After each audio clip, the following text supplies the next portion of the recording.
ਗਿਆਨ ਕਾ ਸਾਗਰ ਚੈਨਲ ਦੀ ਤਰਫੋਂ ਸ਼ੁਕਰਗੁਜ਼ਾਰ ਹਾਂ ਸਾਰੇ ਹੀ ਸਤਿਕਾਰਯੋਗ ਸਰੋਤਿਆਂ ਦਾ।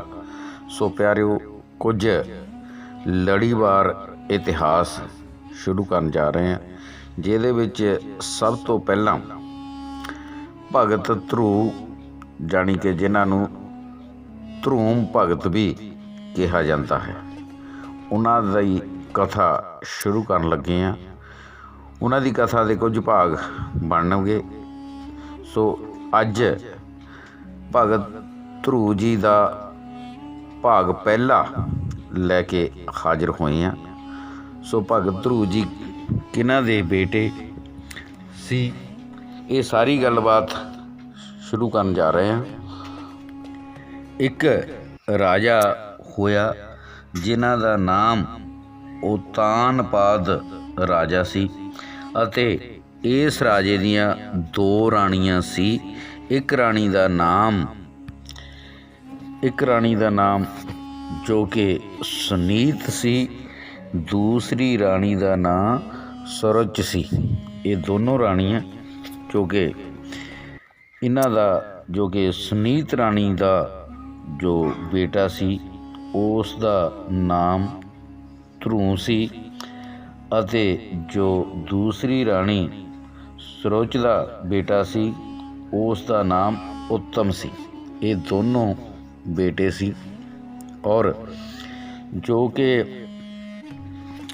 ਧਰੂ ਦੀ ਮਾਤਾ ਸੀ ਸੁਨੀਤ, ਰਾਜਾ ਜੋ ਕਿ ਉਤਾਨਪਾਦ ਜੋ ਉਹਦੇ ਨਾਲ ਬਹੁਤ ਘੱਟ ਪਿਆਰ ਕਰਦਾ ਸੀ ਔਰ ਦੂਸਰੀ ਰਾਣੀ ਦੇ ਨਾਲ ਜ਼ਿਆਦਾ ਰਹਿੰਦਾ ਸੀ। ਔਰ ਇਹਨਾਂ ਦਾ ਜੋ ਬੇਟਾ ਸੀ ਧਰੂ, ਉਹਨੂੰ ਵੀ ਜੋ ਕਿ ਰਾਜਾ ਉਤਾਨਪਾਦ ਦੀ ਦੂਸਰੀ ਰਾਣੀ ਸੁਰਚ, ਉਹ ਵੀ ਬਹੁਤ ਘੱਟ ਪਿਆਰ ਕਰਦੀ ਸੀ। ਇੱਥੋਂ ਤੱਕ ਕਿ ਧਰੂ ਨੂੰ ਦੇਖ ਕੇ ਵੀ ਘਰ ਦੇ ਵਿੱਚ ਚੰਗਾ ਨਹੀਂ ਸੀ ਸਮਝਦੀ। ਇਹਨਾਂ ਦੋਨਾਂ ਦੀ, ਧਰੂ ਅਤੇ ਸੁਨੀਤ ਦੀ, ਘਰ ਦੇ ਵਿੱਚ ਬਿਲਕੁਲ ਵੀ ਪੁੱਛ ਗਿੱਛ ਨਹੀਂ ਸੀ। ਇਹਨਾਂ ਦੋਨਾਂ ਨੂੰ ਕੁਛ ਨਹੀਂ ਸੀ ਘਰ ਦੇ ਵਿੱਚ ਸਮਝਿਆ ਜਾਂਦਾ। ਕਿਸੇ ਵੀ ਕੰਮ ਲਈ, ਕਿਸੇ ਵੀ ਘਰ ਦੇ ਫੈਸਲੇ ਦੇ ਲਈ ਇਹਨਾਂ ਨੂੰ ਦੋਨਾਂ ਨੂੰ ਕੋਈ ਵੀ ਨਹੀਂ ਸੀ ਪੁੱਛਦਾ। ਘਰ ਦੇ ਵਿੱਚ ਜੋ ਦੂਸਰਾ ਇਹਨਾਂ ਦਾ ਬੇਟਾ ਉੱਤਮ ਸੀ, ਉਹਦੀ ਅਤੇ ਉਹਦੀ ਮਾਂ ਦੀ ਜ਼ਿਆਦਾ ਪੁੱਛਗਿੱਛ, ਜ਼ਿਆਦਾ ਲਾਡ ਪਿਆਰ। ਔਰ ਜੋ ਰਾਣੀ ਸੁਨੀਤ ਸੀ, ਉਹਨੂੰ ਬਿਲਕੁਲ ਨਹੀਂ ਸੀ ਪੁੱਛਦੇ, ਉਹਦੇ ਬੇਟੇ ਨੂੰ ਵੀ ਨਹੀਂ ਸੀ ਪੁੱਛਦੇ। ਲੇਕਿਨ ਇਸੇ ਤਰ੍ਹਾਂ ਇੱਕ ਦਿਨ ਜੋ ਕਿ ਧਰੂ ਖੇਡਦਾ ਭੱਜਦਾ ਫਿਰਦਾ ਜਾ ਕੇ ਆਪਣੇ ਬਾਪ ਉਤਾਨਪਾਦ ਦੀ ਗੋਦੀ ਦੇ ਵਿੱਚ ਬੈਠ ਜਾਂਦਾ। ਜਿਸ ਵੇਲੇ ਉਤਾਨਪਾਦ ਦੀ ਗੋਦੀ ਦੇ ਵਿੱਚ ਬੈਠ ਜਾਂਦਾ ਤਾਂ ਇਸ ਗੱਲ ਨੂੰ ਜਿਹੜੀ ਉਹਦੀ ਦੂਸਰੀ ਰਾਣੀ ਸੀ, ਉੱਤਮ ਦੀ ਮਾਤਾ, ਉਹ ਹੁਣ ਦੇਖ ਕੇ ਬਰਦਾਸ਼ਤ ਨਹੀਂ ਕਰ ਸਕੀ। ਆਪਣੇ ਬਾਪ ਦੀ ਗੋਦੀ ਦੇ ਵਿੱਚ ਬੈਠਾ, ਪਰ ਮਤਰੇਈ ਮਾਂ ਨੇ ਖਿੱਚ ਕੇ ਗੋਦੀ ਦੇ ਵਿੱਚੋਂ ਪਰੇ ਕਰਕੇ ਇੱਕ ਮੂੰਹ 'ਤੇ ਚਪੇੜ ਮਾਰ ਦਿੱਤੀ, ਥੱਪੜ ਮਾਰ ਦਿੱਤਾ।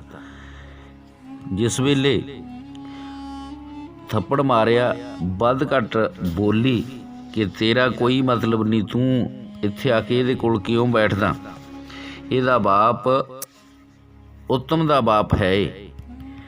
ਇਸੇ ਤਰ੍ਹਾਂ ਬਹੁਤ ਵੱਧ ਘੱਟ ਜਿਸ ਵੇਲੇ ਬੋਲੀ, ਧਰੂ ਰੋਂਦਾ ਕਰਲਾਂਦਾ ਆਪਣੀ ਮਾਤਾ ਵੱਲ ਨੂੰ ਚੱਲ ਪਿਆ। ਜਿਸ ਵੇਲੇ ਮਾਤਾ ਦੇ ਕੋਲ ਗਿਆ, ਮਾਤਾ ਨੇ ਦੇਖਿਆ ਕਿ ਮੂੰਹ 'ਤੇ ਨੀਲ ਪਿਆ ਆ, ਅੱਖਾਂ ਦੇ ਵਿੱਚੋਂ ਪਾਣੀ ਰੋਂਦਾ ਕਰਲਾਂਦਾ। ਪੁੱਛਿਆ ਕਿ ਪੁੱਤਰ ਇਹ ਕੀ ਹੋਇਆ? ਦੱਸਿਆ ਕਿ ਮੈਂ ਪਿਤਾ ਜੀ ਦੀ ਗੋਦੀ ਦੇ ਵਿੱਚ ਜਾ ਕੇ ਬੈਠਾ ਤਾਂ ਮੇਰੀ ਦੂਸਰੀ ਮਾਂ ਨੇ ਮੈਨੂੰ ਥੱਪੜ ਮਾਰ ਕੇ ਭਜਾ ਦਿੱਤਾ ਤੇ ਨਾਲੇ ਇਹ ਗੱਲ ਕਹੀ ਕਿ ਤੂੰ ਖਬਰਦਾਰ ਮੁੜ ਕੇ ਇਹਦੀ ਗੋਦੀ ਦੇ ਵਿੱਚ ਆ ਕੇ ਨਹੀਂ ਬੈਠਣਾ।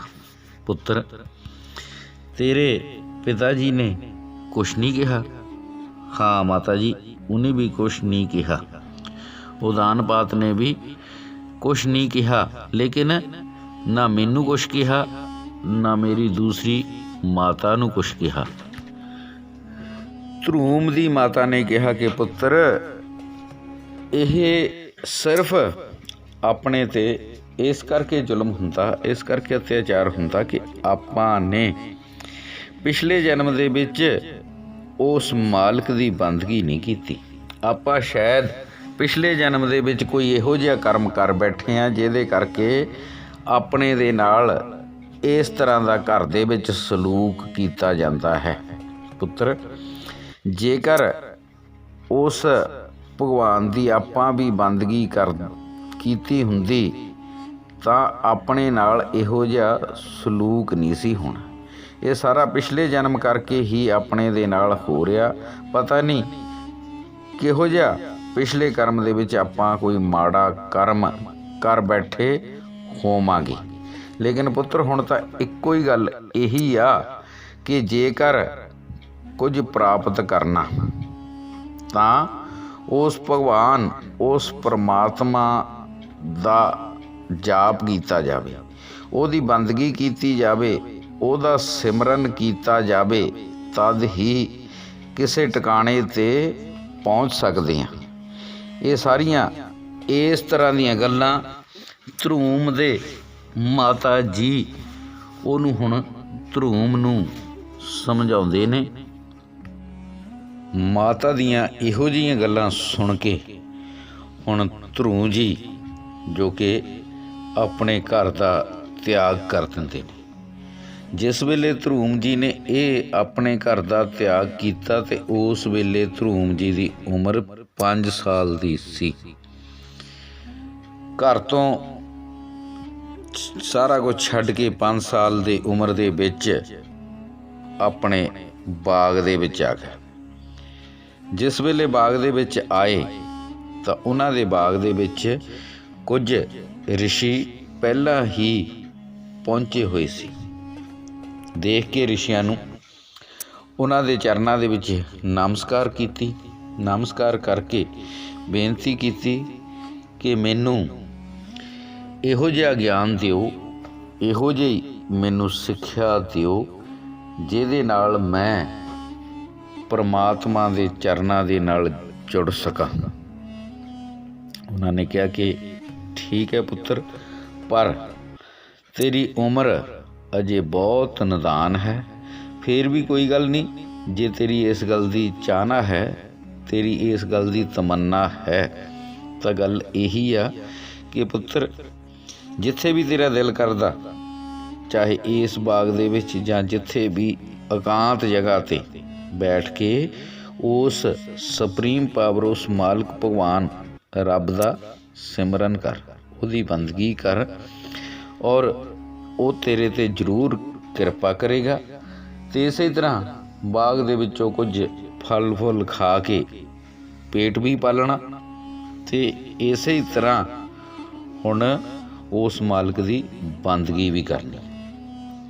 ਇੱਕ ਰਾਤ ਉਹ ਰਿਸ਼ੀ ਬਾਗ ਦੇ ਵਿੱਚ ਰਹੇ ਅਤੇ ਧਰੂਮ ਵੀ ਉਹਨਾਂ ਦੇ ਕੋਲ ਰਿਹਾ।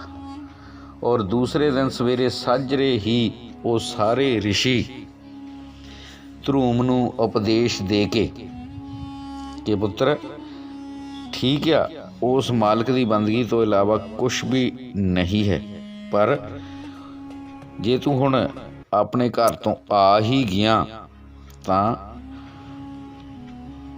ਉਸ ਮਾਲਕ ਦੀ ਬੰਦਗੀ ਦੇ ਵਿੱਚ ਹੀ ਰੁੱਝਾ ਰਹੀਂ।